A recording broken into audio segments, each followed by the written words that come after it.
ലൈവിൽ ഇപ്പോൾ ജാസ്മിനും ഗബ്രിയുമായിട്ടുള്ള സംസാരമാണ് നടന്നുകൊണ്ടിരിക്കുന്നത്. കുറെ മുമ്പ് ഒരു ചെറിയൊരു വഴക്ക് അവര് തമ്മിൽ നടത്തിയിരുന്നു. അതിന്റെ പേര് റസ്മിന്റെ മുമ്പിൽ കരഞ്ഞുകൊണ്ടിരിക്കുന്ന ജാസ്മിനെ കാണാമായിരുന്നു. ആ വഴക്കിന്റെ കാര്യം അവിടെ നിന്ന് ജാസ്മിനും ഗബ്രി എല്ലാം കൂടി ഇരിക്കുന്ന സമയത്ത് ജിൻഡോയും കൂടി ഇരിക്കുമ്പോൾ ഗബ്രി അവിടെ ഇരുന്നുകൊണ്ട് പറയുന്നു, നിനക്ക് നേരത്തെ ഇപ്പോഴത്തെ അഡേൻ ടീമിൽ ശ്രീതുവും കൂടെ ഉണ്ട്.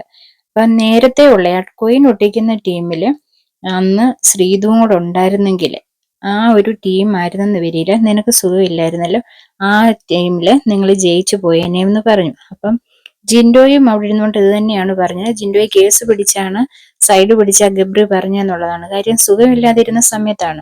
സുഖമില്ലാതിരുന്ന സമയത്ത് അതായത് ഒരു സ്തൂപം ഉണ്ടാക്കുന്നുണ്ടായിരുന്നു ടയർ വെച്ച്. ആ സമയത്ത് ശ്രീധുവിനെ ഇറക്കി ഇവരുടെ കൂട്ടത്തിൽ ആളില്ലാത്തതിന് അന്ന് അത് വിജയിക്കുകയും ചെയ്തു.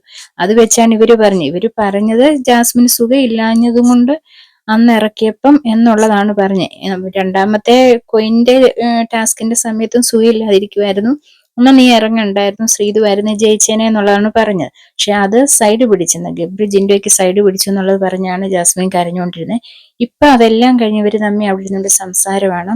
പറയുന്ന കാര്യം ജാസ്മിൻ പറയുന്നത്, ഗബ്രി നിന്നോട് എനിക്ക് പ്രേമമാകാൻ പോകുന്ന രീതിയാണ്, പ്രേമമായി ലവ് ആയി എന്നുള്ളത് തീർത്ത് പറയുന്നുണ്ട്. ഇനി എനിക്ക് എന്ത് നേരിടാമെന്നുള്ള രീതിയിലാണ് ഞാൻ, നീ എന്താ ഒന്നും പറയാത്തെ? ഗബ്രി എന്റെ മറുപടി ഒന്നും പറയുന്നത്, ഞാൻ പറയുന്നത് എനിക്ക് ഇതാ ഇഷ്ടപ്പെടാത്തത്, നീ വേറെന്തോ ശ്രദ്ധയില്. അപ്പൊ ഗബ്രി പറയുന്നുണ്ട്, ഞാൻ നിന്നോട് നേരത്തെ പറഞ്ഞിട്ടുണ്ട്, ഞാൻ വേറെ ശ്രദ്ധയിലല്ല, സംസാരിക്കുന്ന കേൾക്കുന്നുണ്ട്, അതിനിടയ്ക്ക് ഞാൻ അപ്പുറത്തോട്ടും ഇപ്പുറത്തോട്ടൊക്കെ നോക്കും, അല്ലെങ്കിൽ പിന്നെ നമ്മൾ തന്നെയുള്ള ഒരു കോണിൽ പോയിരിക്കണം, അന്നേരം നിന്റെ മുഖത്തോട്ട് നോക്കിയായിരിക്കും, അല്ലെങ്കിൽ ഇങ്ങനെ നോട്ടം പോവും എന്ന് പറയുന്നു. അപ്പൊ ജാസ്മിന് ഗബ്രിയുടെ മുഖം കണ്ടിട്ട് ഒട്ടും ഇഷ്ടപ്പെടുന്നില്ല, ദേഷ്യഭാവമാണെന്നുള്ള രീതിയാണ്. അതിന് ജാസ്മിൻ പറഞ്ഞു, നീ എവിടെ നില്ല, ഞാൻ എന്റെ കണ്ണാടി എടുത്തുകൊണ്ട് വരട്ടെന്ന് പറഞ്ഞ് കണ്ണാടി എടുക്കാൻ പോയി.